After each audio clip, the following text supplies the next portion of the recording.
Mission TV, le miroir du monde. Namwe bato batie dini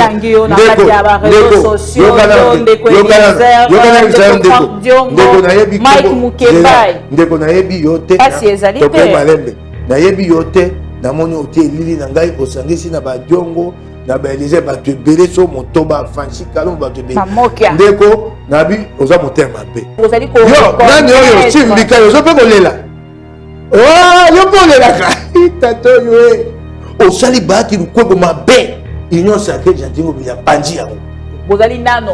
Sur papier, attendez, sur papier, oui, 25 signatures. En pratique, non. En pratique, c'est 10 députés, 12.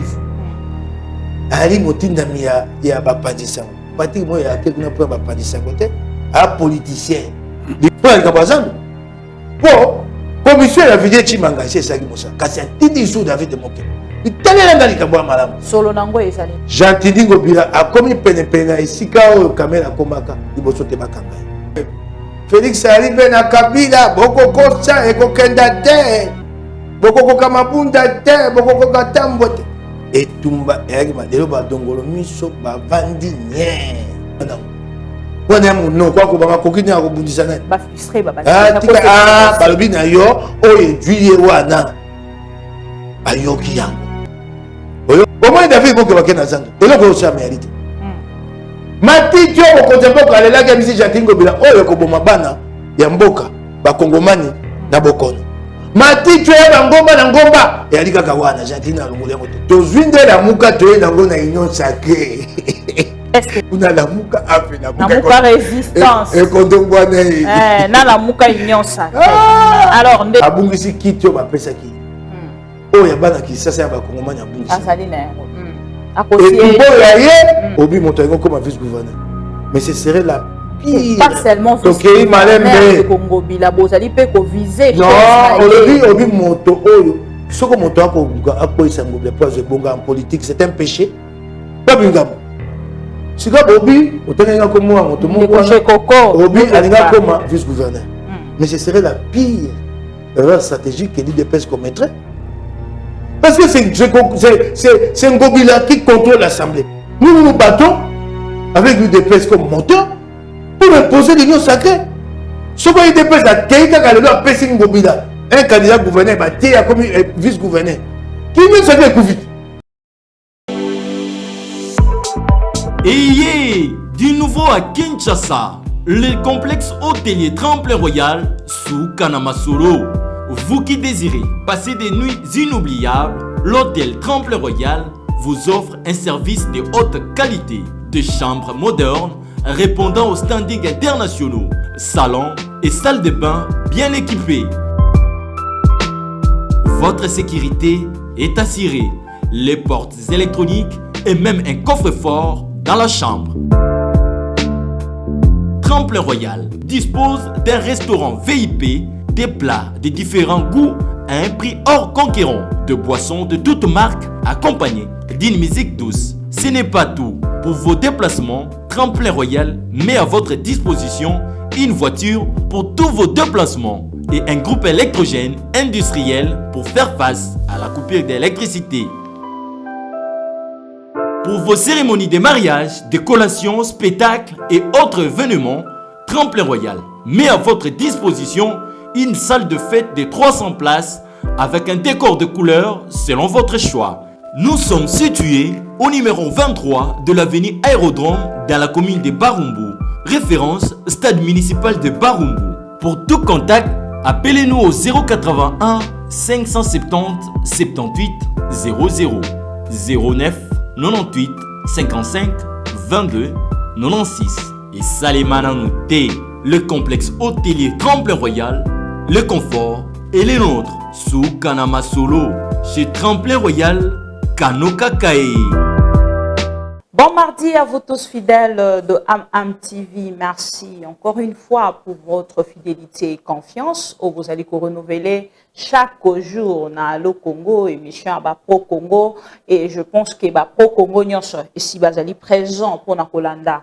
Émission Nabango Balingaka Mingi Koleka. Toujours à la présentation, ngai moko mama Bibi Kapinga na plateau na biso ya mokolo ya lelo boyebi ti information moko oyo ekangaki bakongomani nyonso ezalaki attente na ngambo ya bakongomani ya gouvernement Sama Lukonde. Au moment où nous sommes en train de vous parler na ebité kongomani moko na ngambo na yazali kosala analyse tango mosusu déjà topé réflexion topé moto na moto azali kopesa avis na ye concernant composition il y a un nouveau gouvernement Sama Lukonde. Alors, na plateau na ma mission TV, je vais passer avec un monsieur Oboyebi, Mike Mukebai, azali honorable député et assemblée provinciale, naye de Tokosolola, ba point nyonso auto-retenir mokolo alelo na tongo, parce qu'il est avec nous, na pesi Mbote, honorable. Mbote, maman Bibi Kapinga.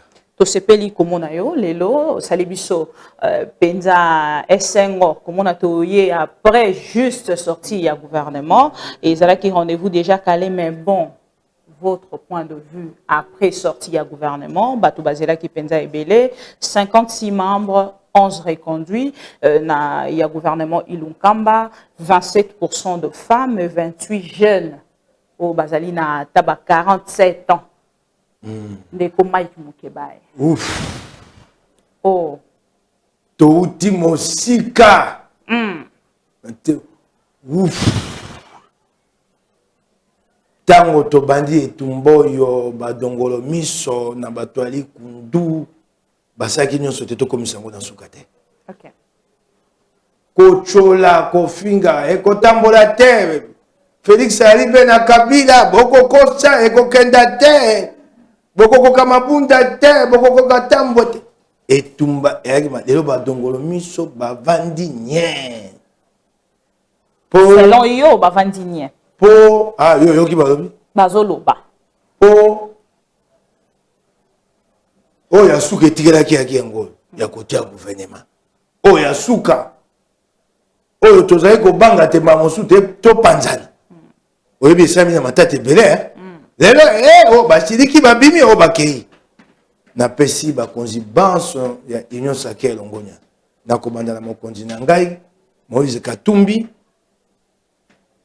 mokonzi mboka Félix Tshisekedi mokonzi Bemba Gombo Abati Lukwebo bango banso na pesi bango Longonia basali pona Congo nzaba mona bango bakongomani bamona bango basali loko ya monene to bandi tumbo na pasi po te totia Kabila pembeni loloko to ikoloba te tolongi etumba Longonia na bino bolongi etumba ou etumbe bandi tako ke na malembe mama eyaki petete po lelo tokomi wana yango yokoloba bongo tolongi etumba wana nano ya kotia Kabila pembeni ya kobunda ba poste na kokende na malembe Kabila pembeni na FCC ezali koboma mboka. OK. Biso banso bato bali mangomba ya mbongo wana toyebaki te soko Kabila na lingomba ne bali Kongo ekenda liboso te wana elonga liboso motuna na yo etininga na bate etumba sika ya makasi koleka Kabila ebandi etumba ya kotonga Kongo etumba ya kobongisa Kongo etumba ya kosala te na suka ya mobu oyo na mobu ekoya mwa mbongwana ekota biloko matitaro like moko ekomi 400 francs bisika mosuka ma mitano 500 moto aye na koto na ye ya franc congolais habite na somba make misato mine aye kosomba mibale pasi yali biso bakambi tokomona yango te po biso bafuta biso mbongo ya $. Misolo tokomona yango yali mawa etumba ya makasi sika yango ebandi eloko ya liboso na yebisaki yango Sama Lukonde na kozongela yango lelo kanyaka eloko bomaka Kongo ya kabe moko kanyaka bato bakovanda omoni ya akoti cabinet yo bandi te akosala mosala mpo na bakongomani te mayelele nyonso ndenge ya kosala po azwa mbongo ndenge ya kosala po akoma moto ya mbongo ndenge ya kosala po azwa bandako ndenge ya kosala po azwa mituka eloko ekoboma mboka yango wana. Alors définini ya liboso oyo tango ozali kotala gouvernement Sama Lukonde ozali kotala kimia na ngambo ya est bakongomani bakufi mingi ta esika biso bakufi po batamboli na nzela bakio bate MONUSCO anti-MONUSCO ngai eloko na kopesa bango toli nde batambolaka bongo bakenda kotambola na MONUSCO te. MONUSCO yali mampinga ya bapaya baye pote mboka na bino etonga mampinga nango. MONUSCO akobundela biso te nayebisaka bino.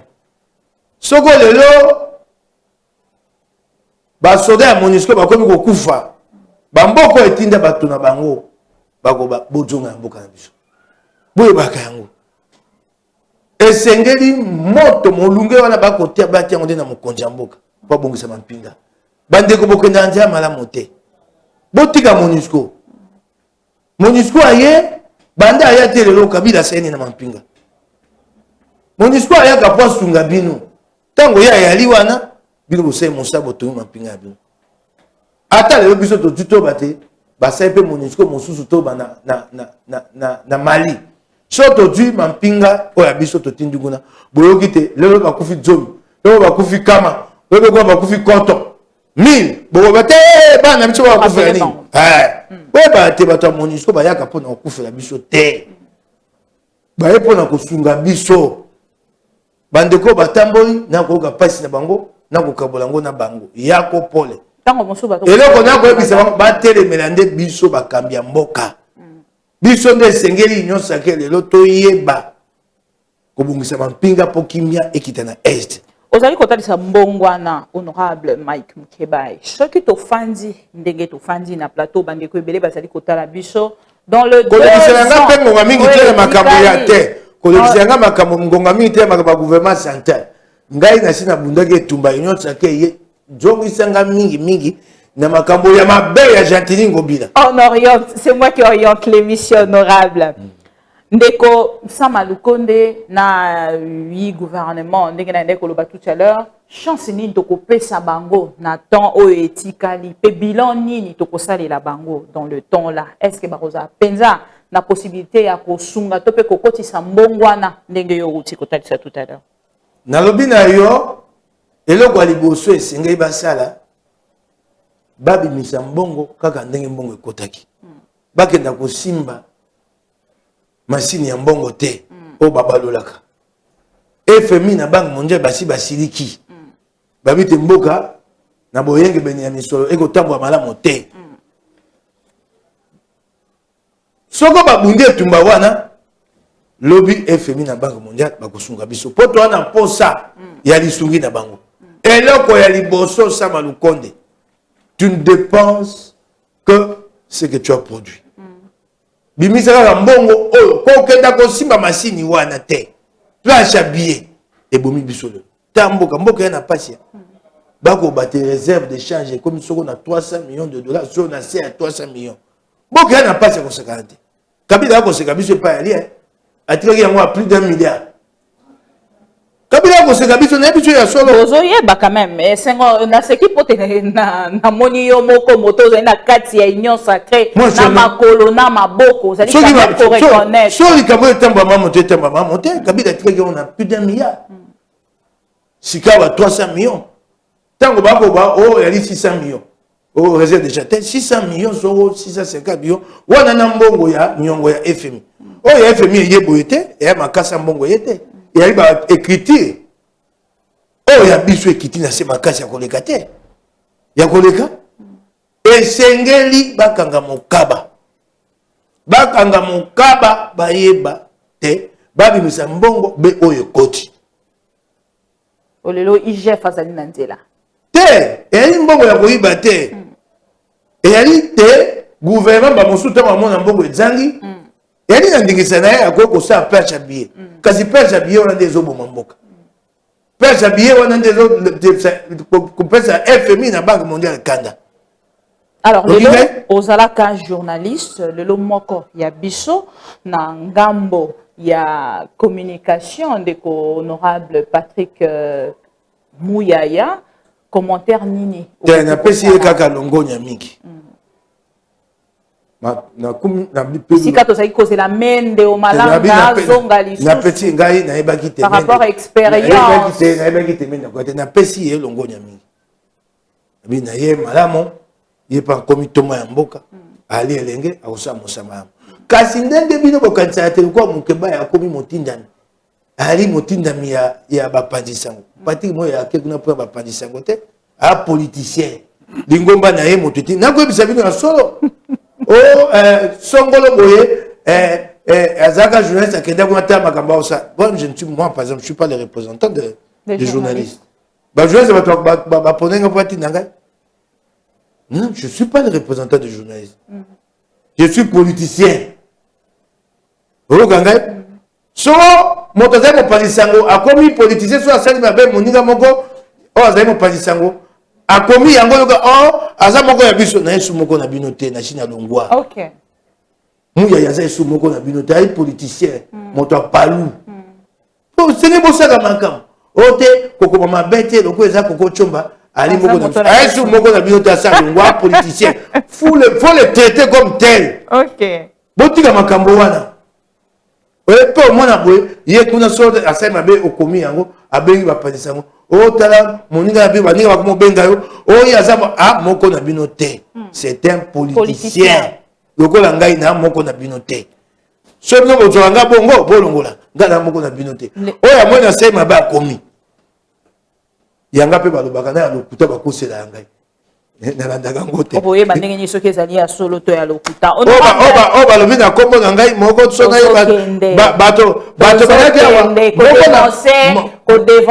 moko na bino ayaki atabi mokeba epai na sembe professeur ya kisasa akanga monoko mpo kozala bafuta mbongo na ye mbongo na ngai nafunda epai bazuzi nakobondela moi je ne peux pas négocier mes droits je préfère même nakufa bato bayebanga te moi mes droits moi négocier mes droits avec toi Maman nzamba uzato bo mo nanga awa siko na teme tumba na sembe pour cha kwa ya ko kokola lisusu honorable Mike Mukeba lelo osali d'accord na union sacrée union sacrée lelo osali d'accord na ya na lobeli bango lobi na komaki na lobite ba kongomani ba kotala biso na suka na musato kusana eloko na ko ebisa bango yangwana so ba ke kuna pona bakazaka pona mituka ngai na kotuta bango na obikisa moto te oki ngai mais d'accord na union sacrée nali na kati ya union sacrée mobimba na makolo na maboko na motema na boyambi na kati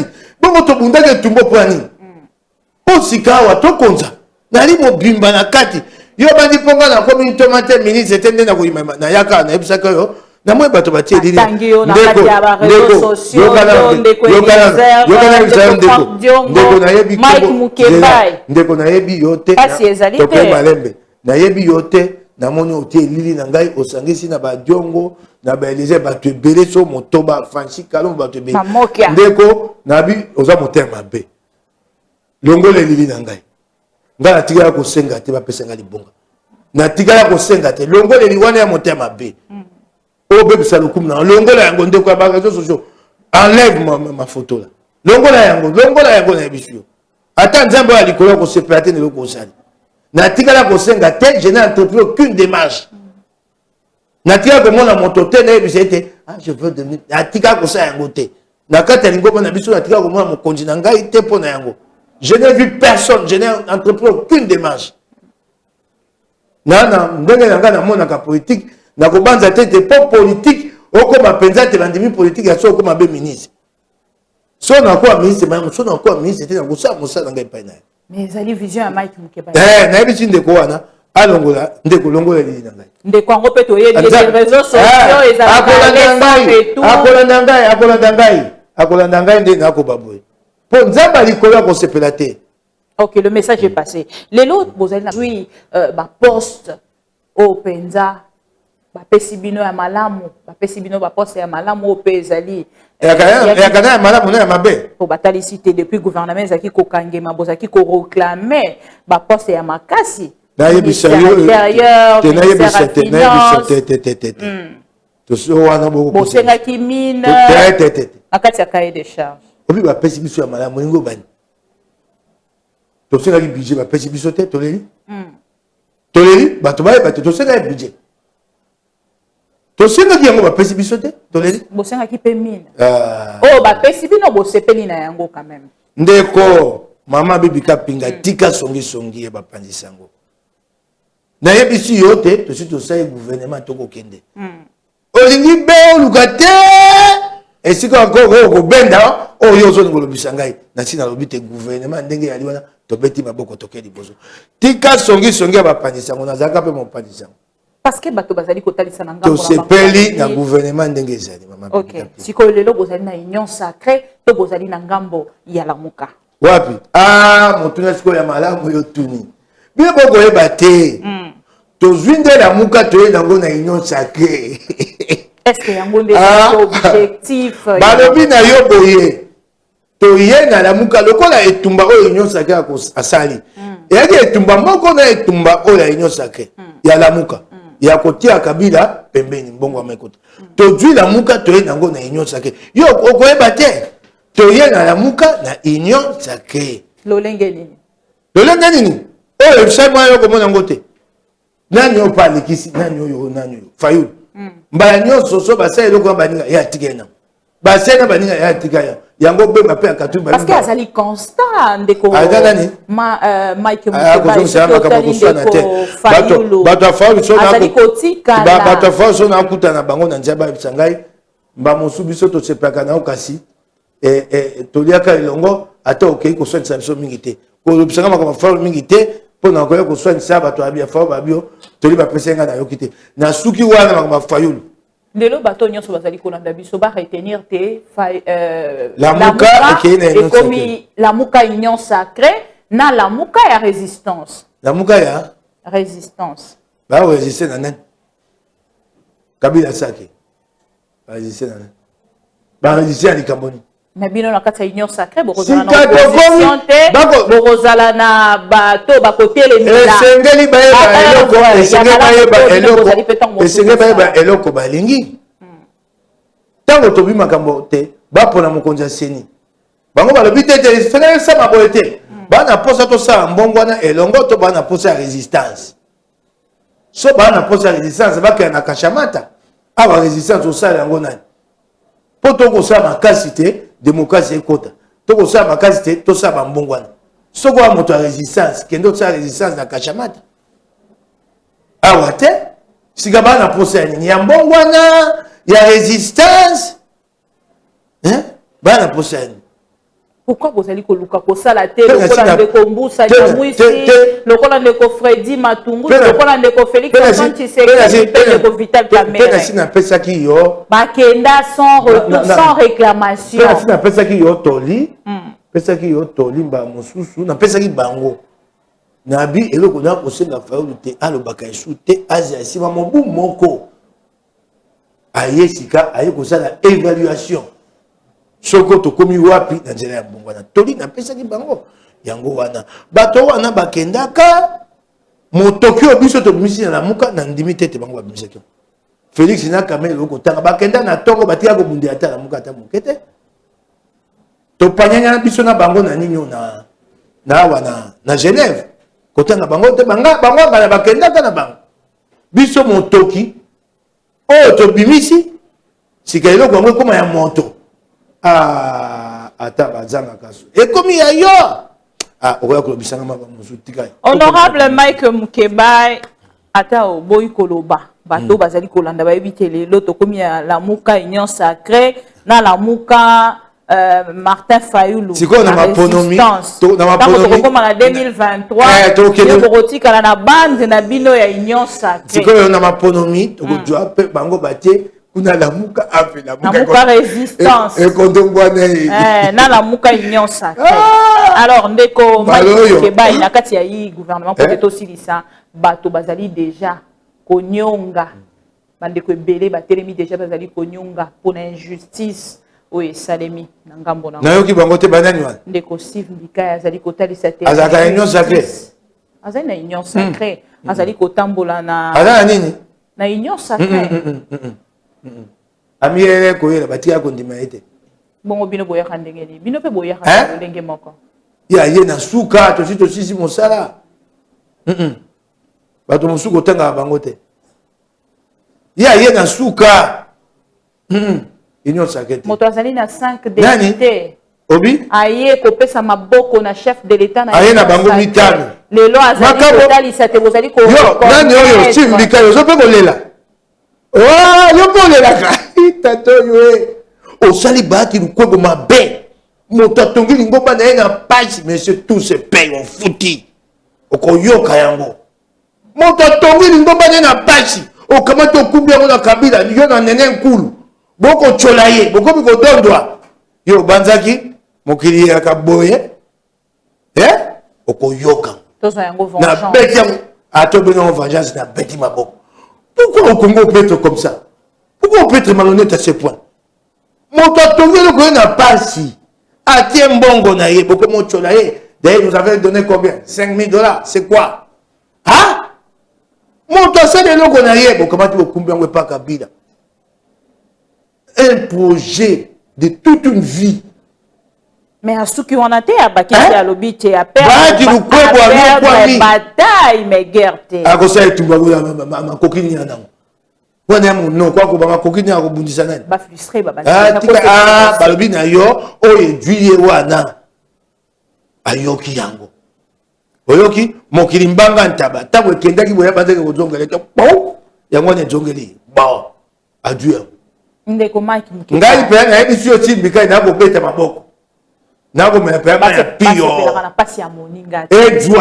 S'il vous plaît, honorable. Vous allez étendre que vous allez na base naie autant que monsieur va apprécier Kayo. Qui se retire. Ah, parce que naie ko saka politique et c'est na banga kabato mosusu so mabe ya lina ba mabete. So Steven Bikaya a vu botu naie pa ya bahati na se prêter.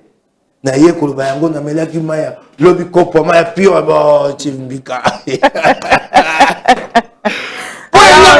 bina ba basi bakani bobani olapa bokomi wapi na ngambo ya assemblée provinciale. Assemblée provinciale Jantini Ngobila akoboma yango balongoli na Rombungu babite po afingi assemblée acholi assemblée l'Assemblée provinciale a caisse de résonance. Na ko pesa o makambo mibale e ko talisa te. Makambo de no mungu alobi eza ya solo. Mais est-ce que l'olenge alobeli yango? Nazo kenda na yo malembe maman. OK, on évolue. En mai 2019, babengisi moto ya Kambaka et tout comme moko kombo nango FONAC. Fonds d'assainissement de Kinshasa. Misole bunga bakuna ya kosakana te tala kisa sezo kufa. Faut assainissement pas que d'accord ba nakate. Jean-Claude Mouissa est en assemblée à Toki pour hériter. Biliaki hier bikoki. En pleine audition, Jean-Claude Mouissa passe, il est en train de s'adresser aux députés. Ba yeba keye moi likamona litoy. A seri ba bureau. Aïbo pesanga mwangu wa mokabo. Pause. Yako pema. Nzoka meeting de route dans l'hôtel de ville pas gentil. Babi bo katele quoi. Tango Mouissa vu pause. Ba to bureau ba bengi bango na singa. Babi bo katele quoi. On a interrompu une audition. On a interrompu. Moto oya loba Junior Nambalem. Junior Nambalem gouverneur Boyete. Ata to ali ngoma moko Boyete. On a interrompu une audition babibi ibanda bazongi une audition hein. Bakoko kata yango te. Et comment ne pas mon côté bazongi bayokani moko aduma loba. Babongoli audition babi to sengi commission d'enquête. Maman bata kisasa boyebi yango bakongoma eloko wana. Botuna bango soko esalama to te. Botuna bango mai 2019 sur instruction de Jantini Ngobila. Décembre 2020 sans Zomi Yamobu Koto Tukumi Bale na Tukumi Bale. Mobeko ya mboka o etali makambo ya misolo. Loi des finances et obi reddition des comptes. Soko yenza moko na rapport à Cour des comptes te. Vous ne pouvez pas examiner la reddition des comptes. Vous ne pouvez pas examiner. La reddition des comptes a été examinée et adoptée à l'Assemblée provinciale de Kinshasa en décembre.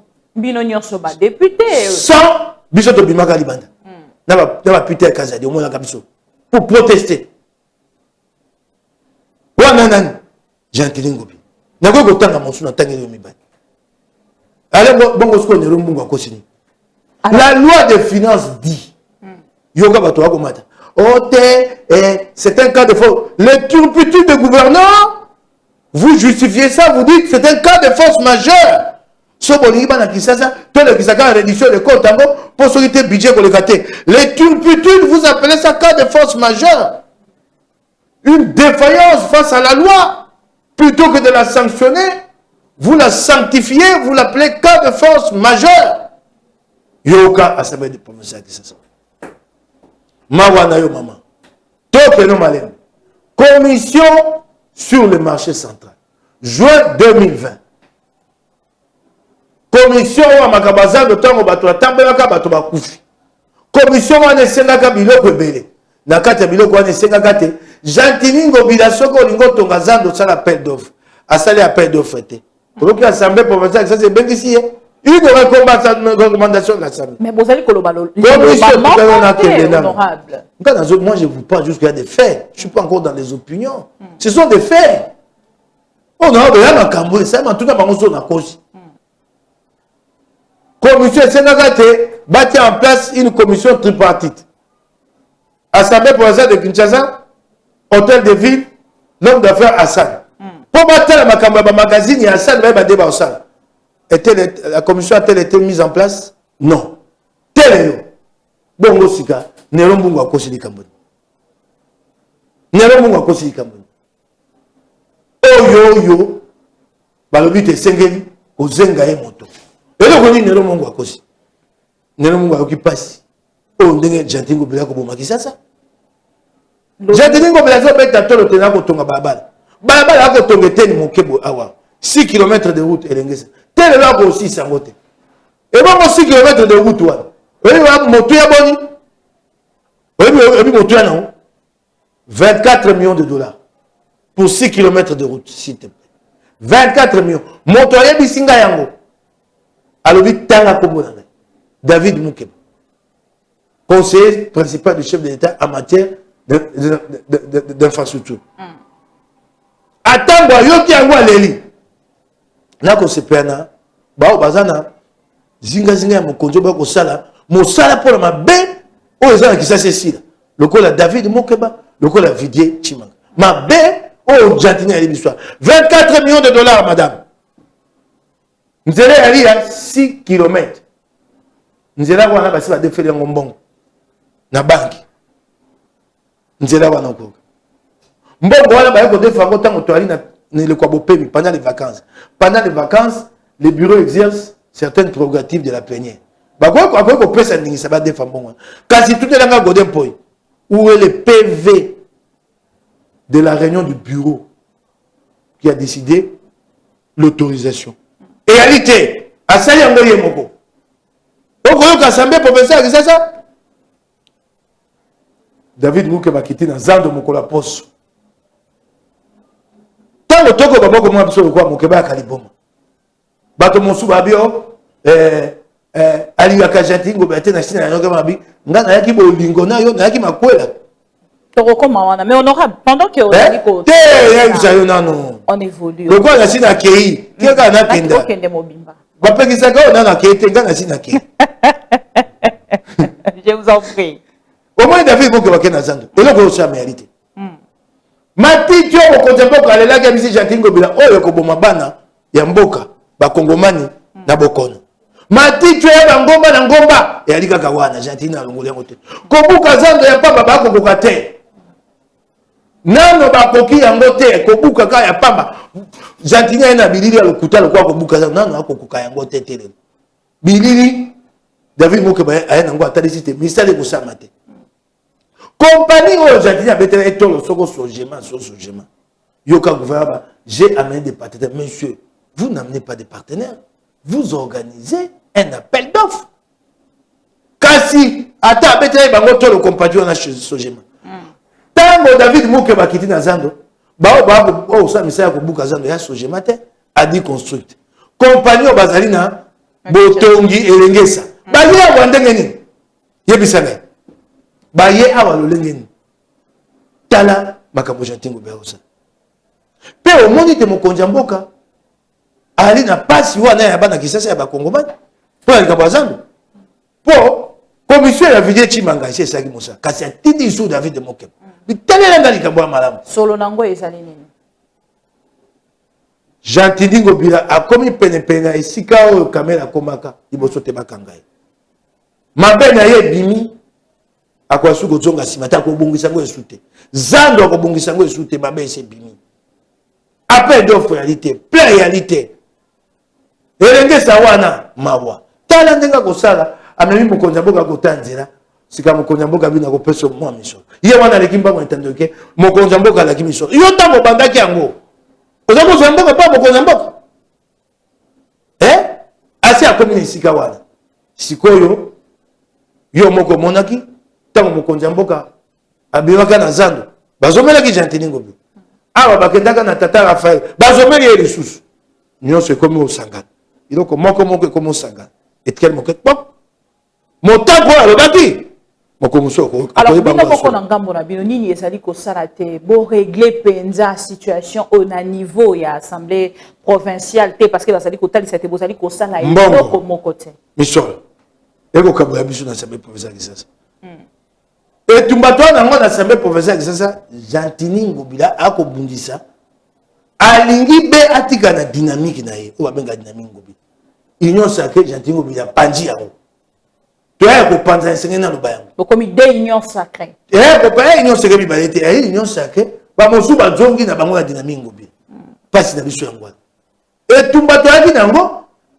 elle était to sa union sacrée to sali yango to zupe signature tout be na mitam 25 sur 45 to banza kite to si to koki poto kene tumba Gentili a panzi biso to palangani oyo kita lo bita ko sa remaniema ayebi te wana ya lipambo abwaki na mai pambu pona kokanga mbisi ba mosusu ba kolanda kuna to kotika liboke moke okingai pa ya lipambo ebi pambo babwaka kaina oyo michop na mai pona kokanga mbisi ochena ndobo pambu yango wana pasi to ali nango na assemblée provinciale ya Kisasa yango dynamique Ngobila lingaki nde dynamique ebongwana yango nde koma union sacrée ebongo bozala na kati kuna so botemakangisa malamu ntango bokoma dynamique Alexis Makambo alors nani azali mokambi na bino ya union sacrée assemblée provinciale moto ali mokambi ya union sacrée ali Peter Kazadi ye moto na mokonzi ya lingomba ya monene bozali na majorité te honorable na babina yo to babina esika bosangana na yanoli yo nasi mutu no kotuna nga nasi na yanoli yo na ndimi tokokaki tukumbele na mitano Ngobila nde to babwe apandi biso alors lelo bokosala nini bokosala nini nakomaki yango tokomi petit village de Gaulois soki azali kosala tokobunda na bina yo biso to ya misolo te boko avancer ndenge nini tokobunda to na mayele tumba ya ile kwa litanga ma ile kwa libanga tokobanda po isa onka na moto Argentine te moko to etoboli ye moto na bina to tike tumbo te po bana Kisasa bakongomani bakotuna biso na 2023 tala Kisasa nde eloko na kokamwa omoni pe moto mokolo aleki netando eke abi Kisasa ekotambola malamu vous adressez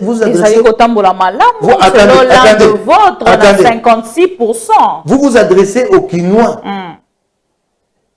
qui connaissent Kinshasa mieux que nous pas que ça va Kisasa ko de kangai bisika mosunga na kokenda te bango bakendaka ozo bisa bango te Kisasa etambola malamu à 56% okofinga bato bongo Argentinien lengie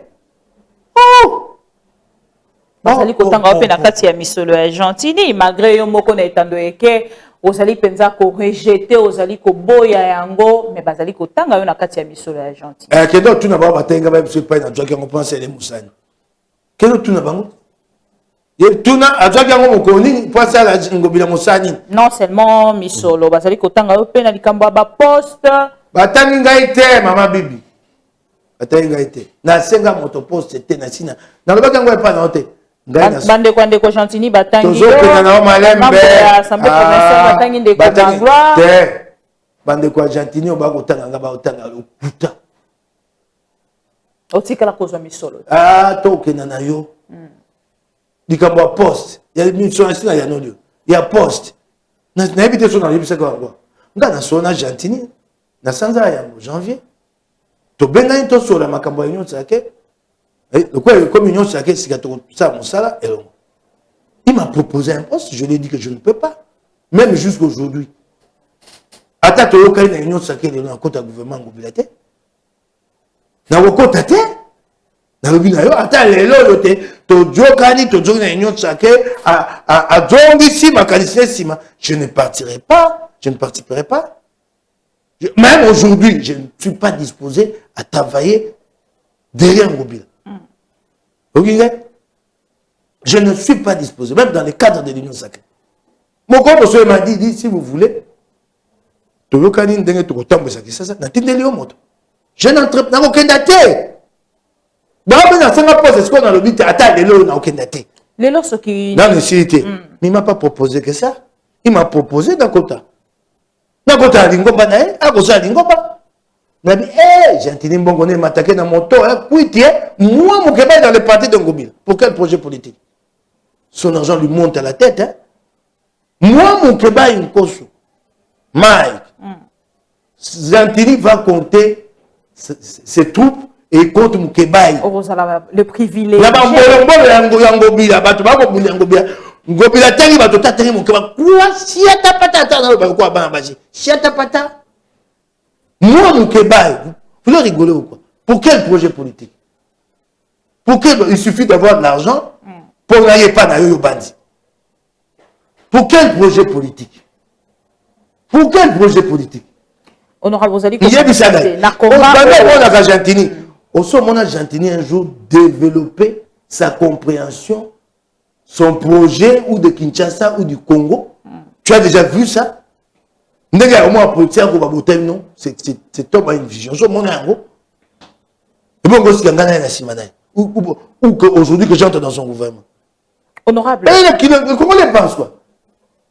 Tu entres dans un gouvernement et c'est fini. Mokobi makuna, otie makona mesa, otika na bomengwa libera. Mbika yewana zaki kuna tango batie ta lelite. Ba kota kuna gouvernement, ba mosu ba bima lelo ba na passe ko lekangai. J'ai une expérience politique et je comprends. Namasasi yo nyonso bobeti déjà de Congo Bila. Bobeti assemblée provinciale. Faut kotalisa te zali na bandeko même oyo bazali ya ngambo ya IDPS ya ba parti misusu pezo bazali na kati ya union sacrée o ba telemi te balobi bango majorité ba kopesa toujours na ndeko Ngobila. Pensez-vous que de votre côté pourquoi arriver penza ko atteindre objectif na bino ya combat? Omone tumbo yo to ana elika pwani. Tango toko bunsa Kabila bato ba ko ebisa biso. Oh, vous rêvez vous? Kabila il a l'armée, les finances, oui, bien côté, bon côté. Puis beaucoup de Kabila, tu as dit dans le Congo, dans le Afrique, et pas Bayindo, Kabila na mbongo, Kabila na mpinga, Kabila na ba bituka ou etali bo kenge ya mboka ba service de sécurité. Bien beaucoup que, kasi tu allais ka le quoi bato basi ba koma na bango ba tia mitu ba kata. Soko la mugo na kende kane tumbo, na kotika te. Bongo Congo ango, to kotiki yango bana lolenge ni. Tene, Kabila Djongi si matin. Et bon, bon, Kabila Djongi. Kaka Ngobila. Mais est-ce que vous allez faire la bilan? Kaka Ngobila. Na bino. Parce que les alliés pas important pour la combat. Massa, si n'engagez ni ko charger, ko betango prochainement. Obi. Vous allez faire la bilan. Il y a combat na bilan. Depuis que vous êtes dans Ngambo ya santé provinciale. Togo ça. Togo ça. Ba mo soupe togo le. Kasi toko tigande tumbate. Gentil Ngobila. Oko mikosa. Soko zongi na solo te ukula mukamongo musupo kwe na ebiso ya lelo soki bovandi na ngambo na bilo kozali pe kosala bilan ya assemblée provinciale qui ça c'est tout na ko tuna yo matiti kuna ya zando ebe pa ko boka ngote na sina ebiso likambo to ebiso te ba pa di sango sunga kabiso matiti ba lokota na kisasa ba lokota mikonyo so c'est matingo mbate fulu so ba lokoti matiti yo mo pa di sango yo mituna ngai ya na me kotu no motu na kasi na ngamo matiti yo jantingo alokotangisa so yo boka ngwapi na mabulu ya érosion comme on a la camping kuna vous pouvez vous imaginer ça na mabulu ya érosion Et si quand on a dit que l'Union européenne a ça, et Kangama, pont, Bagba, oh, mais Magakuna, et Katana. Ces ponts là demandé 60 000 $. La ville a été incapable de sortir 60 000 $. Les millions sont. Et comme on sait, à 350 000 $. Dans le port, parce que Timbo a dit Bouloua, Batia, Massini, pour la Colongoa, Mario, Mabé, comme ils sont Mabélé, et Bimananjérek. Dans le port, on a battu comme Yiba, Bakata Mapang. Il y a un peu de temps, pas de c'est le coin, à ce que j'ai tenu, bon, qui s'est bagba. Bon, le bateau, Bako Yiba, le pangwa, tel le j'étais en seul côté. Bako bois comme un titi dans ma boule. Au Kanga, maman. Motolole Gewana. Comment honorable Mike na makambo etali nzambe ba programme ya ndeko Gentini Ngobila toyepe na ngambo na ya côté le makote ya bunda pona commune na ye lingwala lelo soki tozali kotambola soki mvula enoki tozali komona ndenge inondation ezali kosalema na ngambo ya lingwala bana lingwala pe na mama na bisa ba kongomani bako kosa bino Motinda mi moko te commune moko ko bongate yango moko soki sasa e bongite. Il n'y aura pas le développement d'une commune sans Kinshasa. Les problèmes de nos communes sont des problèmes transversaux. Soko bongisi mai na lingwala so na gombe bongite e ko zonga na lingwala. Boti kelo kwa ko saka bato. Na ko bundela lingwala te makambo lingwala na bundela kayango. La DGK appartient à quelle commune? La DGK, elle appartient à quelle commune? À la ville de Kinshasa. Si on a déjà gâté l'ingwa le bongandé, si on a bundé les DGK, on a bundé l'ingwa. Comment on trompe les électeurs comme ça? Si on a mati la DGK, et on a l'ingwa la tête. Pourquoi on m'a s'appelle l'ingwa en bongo, il y a ça. Pourquoi il va au conseil de Congomani? Oh non, il fait rien pour sa commune. Oh, mais tout le monde a pour la commune. Ah, on a bien entendu les cambo ba kata ya manzanza. Ndana ali batinda mi oteba okenda ba ya batinda mi ya motingo ese le kawana ya kokosa ba kongomani oye otimboli mwa mabulu oye na mwa masini o kosa ba kongomani toi tu peux assurer l'assainissement de la salle vitrée de ta commune okokayango yo motinda mi okokayango. Pourquoi nous trompons les Congolais comme ça? OK, bokai na ngobila apesi yo masini ya ngumba kisasa oye okosi bato olongoli mwa matiti mwa balabala moko etandoeke la kise botana député yo on va développer la vie de Kinshasa comment comme ça temo makaba ma yeko to na lingwa. Et c'est un problème qui concerne toute la vie sengeli koya na plein mobimba ndenge nini ko buka biloko yo banoko batika to ko tonga mosusu yesika banda banoko batika ngo to fongola yango te. Nous n'entretenons pas la voirie de la ville. Alors yo bani soko bongisi ya lingwa. Mais parce que vous allez coller quand le message, on a été amis tout. Non.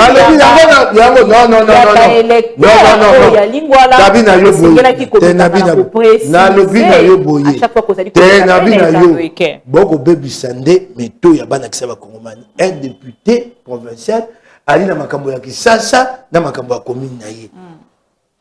Makambo be to ali nango et ali transversal. Et au Kabola et le ngochangu e koti e ti bimi na lingwala.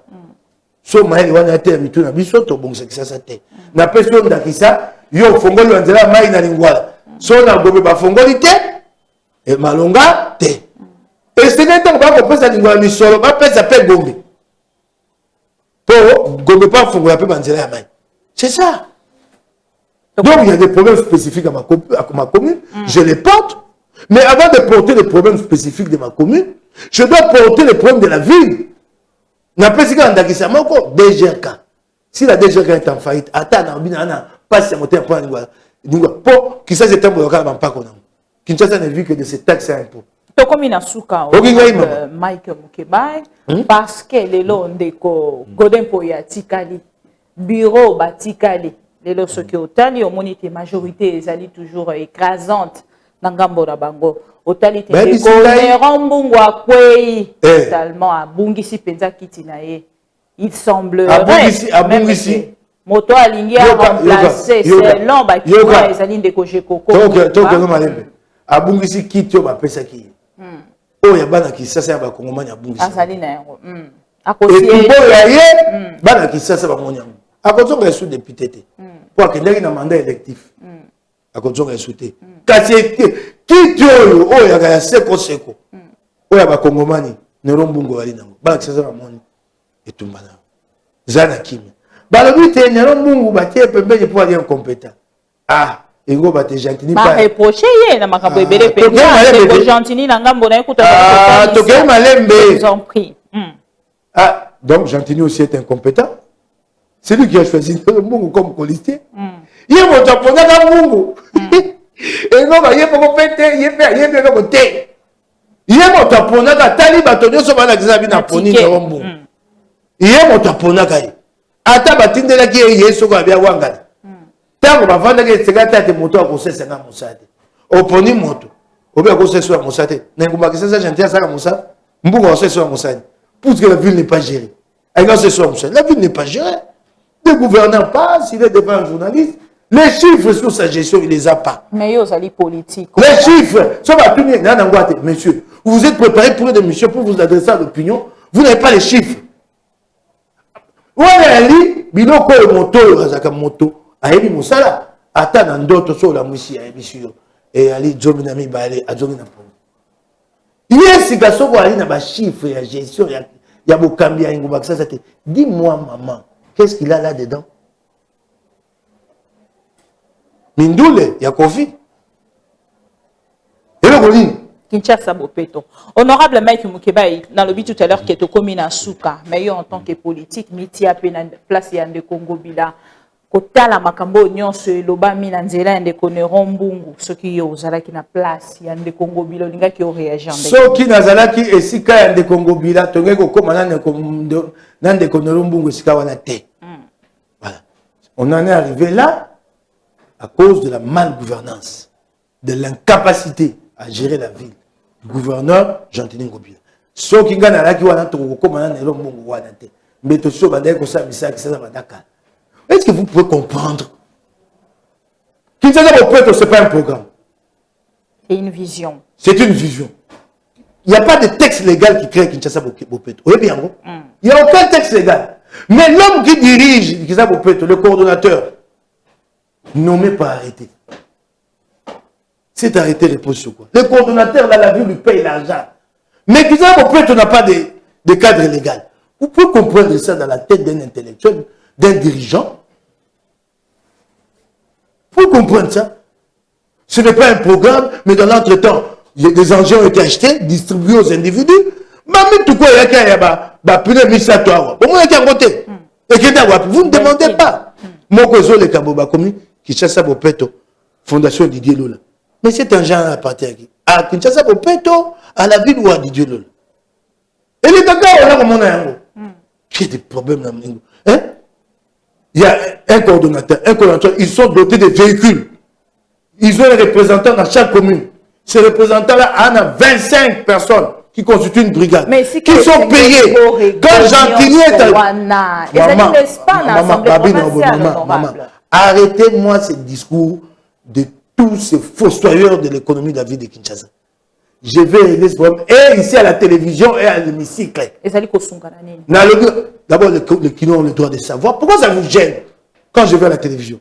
C'est vous qui payez moi le carburant. Ça vous gêne en quoi? Pourquoi ça vous gêne? Je vais régler ça. Et ici à l'hémicycle, les Kino ont le droit de savoir. Droit à l'information. Moi, je dois rendre compte à mes électeurs. Je vais le faire comment?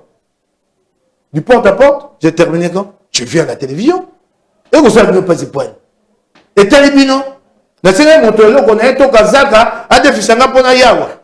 Et Talibango. N'a pas aussi ça. La limite pour mon libre et qui. Ce qu'on va voir, on va pas dire. Nous devons créer une opinion publique. Moi, je suis un expert en communication. Il faut qu'il y ait une opinion publique à Kinshasa. Ce que j'ai fait aussi est stratégique. Il faut que le Kino participe à la gestion de la ville. Nous travaillons pour la démocratie participative. Je ne suis pas idiot, hein, s'il vous plaît. Non. Il faut créer. Attendez, il faut créer une opinion publique. Et j'ai l'impression que la presse vous n'informe pas assez les Kino. Si la presse faisait son boulot, tu vois, je serais de moins en moins sur des plateaux de télé. Si les députés nationaux aussi faisaient vraiment totalement provincial. C'était pas à moi, c'était aux journalistes de donner ces informations-là. C'est que je révèle ici. Moi, je suis député provincial. Combien de fois les gens m'ont appelé pour dire j'ai besoin d'informations? Moi, quand j'ai mis ça ici.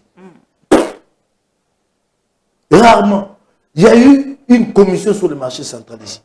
Est-ce que ça a fait débat au niveau des médias qui nous? Je suis étonné. Sauf que la BC m'a pas dit ça. Commission. Ah, ils allaient wapi. C'est passé inaperçu. Alors laissez-moi venir combler cette carence-là. Laissez-moi. Si Kalena sous le roi Tuninga Montuna, Obi Montaïgo comme un vice-gouverneur. Mais ce serait la pire. Pas seulement vice-gouverneur de Congo Bila, Bozali peut viser. Non, Obi Monto Oyo. Ce que Monto a quoi ça en politique, c'est un péché. Ok. C'est un péché. Pour le bon anglois ailleurs. Il y a quoi qu'on a pour voir dans le libère. C'est pour voir une boîte bingam. Le bois au combat qui ça m'a bé. Pas bingam. Si quand Obi, au tenir comme moi, on te montre Obi alinga comme vice-gouverneur. Mais ce serait la pire erreur stratégique que l'IDPS commettrait. Parce que c'est un Gobila qui contrôle l'Assemblée. Nous nous battons avec l'IDPS comme moteur pour imposer l'union sacrée. Ce que l'IDPS a quelqu'un qui a fait un Gobila, un candidat gouverneur, il a comme vice-gouverneur. Qui ne savait pas vite. L'Assemblée provinciale. Et tout le bateau a dit dans moi, nous sommes en ciment. Bateau a dit que l'IDPS, bateau a dit là, en 2023. Et quoi, l'IDPS, ça serait la pire des erreurs. Et tout le monde, c'est pour créer un nouveau rapport de force, pour que la vision Union Sacrée, celle du chef de l'État, s'impose à l'Assemblée, et non celle des Gentini. Ah, si quelqu'un a IDPS, on ne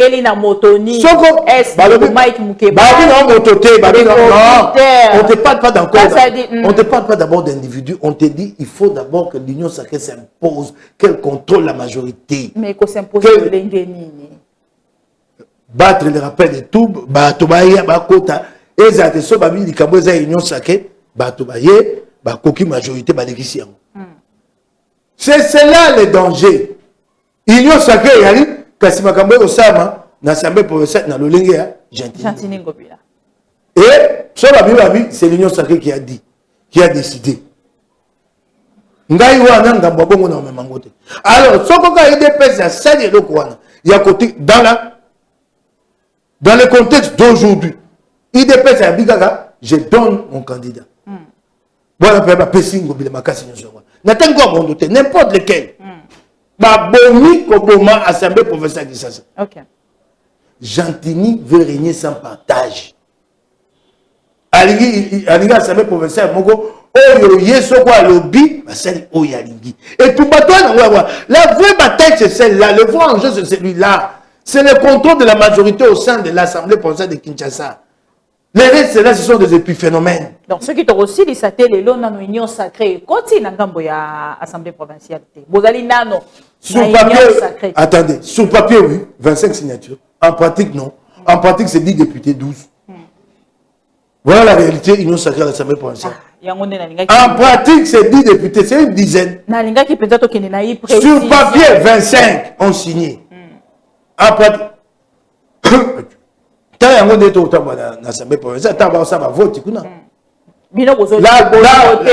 réalité, l'Union Sacrée aujourd'hui, c'est une dizaine de députés provinciaux de Kinshasa.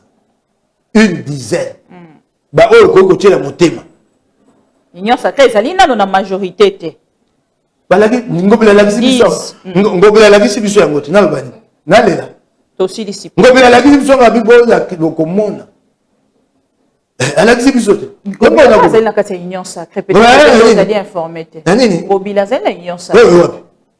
y a le président Félix Antoine Tshisekedi. L'Union Sacrée, c'est d'abord. Mais il y a Banda qui a fait Bino. Il faut quand même reconnaître. L'Union Sacrée. Na mutindo il y a musala ko sa Union Sacrée. Mutindo musala ko ko sa mutindo musala ko sa. Na Kambote. Votre dernier message aux Ali Kobele là. Na ba Congomani nyonso to pe ba kino ba. Bande ko IDPS. Biso ba susu to ko pesa bino maboko. Na sabe professeur qui ça. MLC na biso Kinshasa marche na ndeko na ngai Magwa Kabemba na et fait ba mbudil botelem soko lelo tolongite biso banso tokokabwa mapakwa na wana kasi mingi okende pa na bino bokokambola honorable eyali makanisi ya mokonzi ya mboka bande kwa IDPS na beleli bango suka na ngai yango wana etumba tokokoba jatingi ba yeba te ekosila te po okoboma Kinshasa ebongo tindaka bato bakanga ba Kinshasa marche epai ovandi oloki elengi ya mbongo no na libenga ndenge kosaisa bato mosala ça passera pas. Merci beaucoup, honorable Mike Mukeba, et merci Nabandeko Nyonso Bolandi Bisso à travers cette émission Allo Congo, émission Bapro Congo. Bapro Congo Nyonso et Sika Bozali, Totombola ba valeur, honorable Mike Mukeba,